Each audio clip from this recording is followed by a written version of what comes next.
Gold Squad TV. So I want to send a special salute first to everybody that salutes this channel. You know, your boy going through some hard times right now, but I'm gonna pull through. I'm a warrior out here. But I want to thank everybody that's supported and everybody that's supported in the comment section that's been a long time supporters of this channel. Based on the video I did yesterday about some things going on personally. I salute and superiorly respect anybody that will sit there and at least listen to what I got to say from that standpoint. Now, that said, let's get to the Celtics. Now, with the offseason pretty much be damn near almost over, and, you know, camp starts September 15th, and then, you know, preseason starts in October.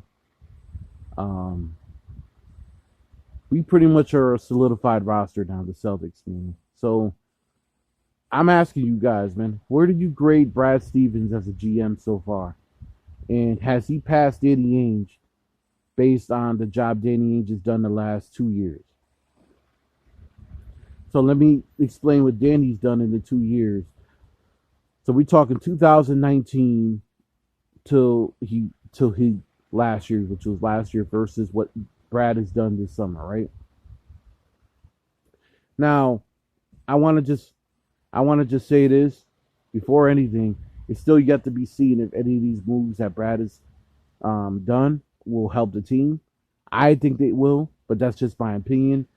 You don't play games on paper, so we just need to kind of see where things go. But with that said, based on how you and I or anybody that knows basketball would grade this, how would you compare Danny Ainge's last 2 seasons? So that's the 2018 and 19 season. 2019, actually 3 seasons. So 2018-19, which was the Kyrie year, which was the bad Kyrie year. The 2019-20 year, which was Kemba first year. And then this last year, which was so let's talk about the moves, right? 2018-19 season, the Celtics didn't really make any moves. We really didn't do anything. We pretty much kept the same roster. We had Terry, we had Marcus Morris, we had Gordon Hayward, we had Kyrie Irving, Jason Tatum, Jaylen Brown, Al Horford. Time Lord was very young at the time. And Ojale, pretty much.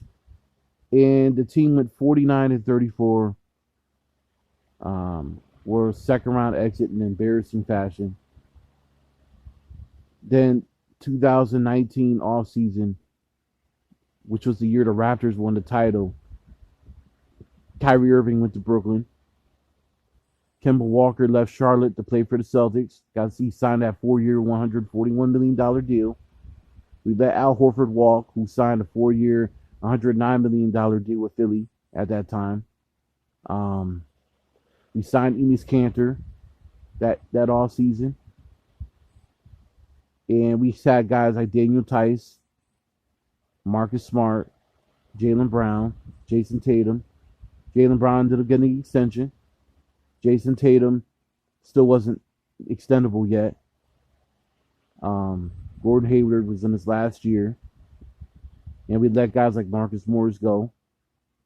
We signed Poirier from overseas, which didn't quite work out.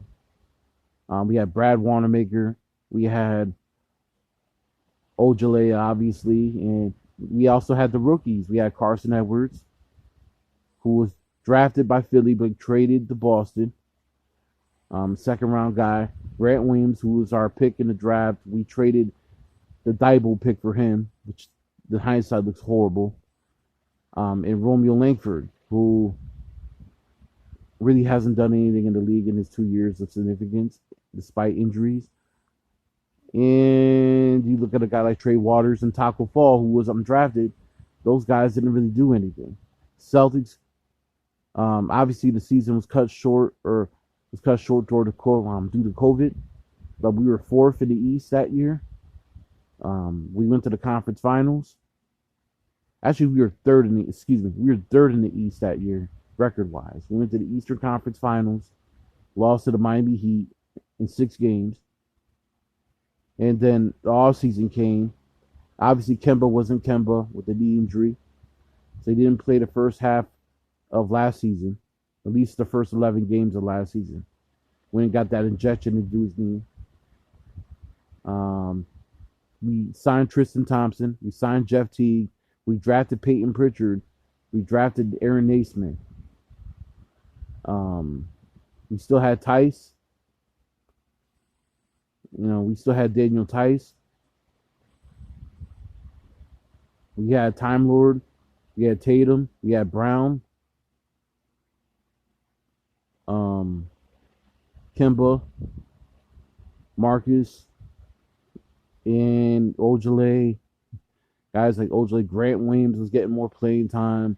Langford coming off the injury. Edwards didn't really progress. Taco Falls. And then we ended up making a trade halfway through the season because we were horrible. We were damn near below 500 halfway through the season. Kemba just wasn't really looking like himself. We traded Daniel Tice to Chicago. We let go of Jeff Teague. Got rid of Javonte Green.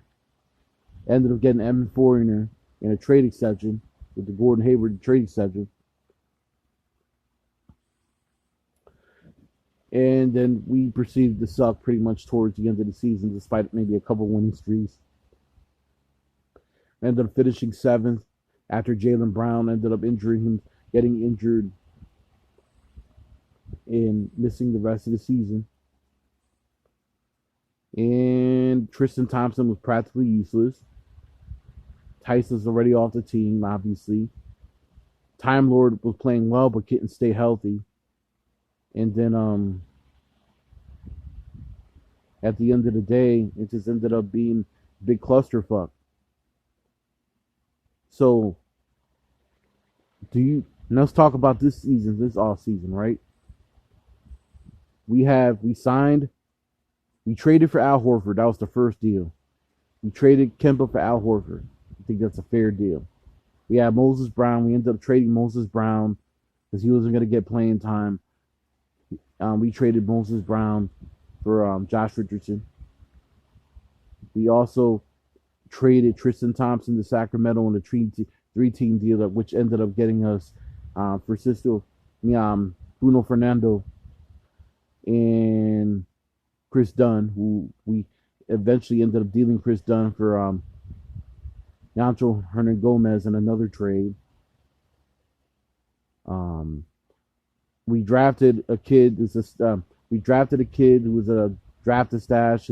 Looks pretty good, but he's going to be playing overseas. And Aaron Naismith and Pritchard showed promise last year, even though those weren't Brad's draft picks. They showed promise, and they look like they're going to have big roles this year, barring injuries, obviously. So now here's our full roster. We got Jason Tatum, Jaylen Brown, Marcus Smart. We also signed Dennis Schroder, too. Let's not forget about that. We signed Dennis Schroder, Al Horford, Robert Williams. Said Marcus Smart already. Excuse me if I did. I apologize. Romeo Langford, Aaron Naismith, Peyton Pritchard, Bruno Fernando, Grant Williams, and Jauncho Hernangomez. I really like where this team is going. So let me be fair, I wasn't the biggest Brad Stevens fan as a coach, but as a GM, I think he's a much better GM.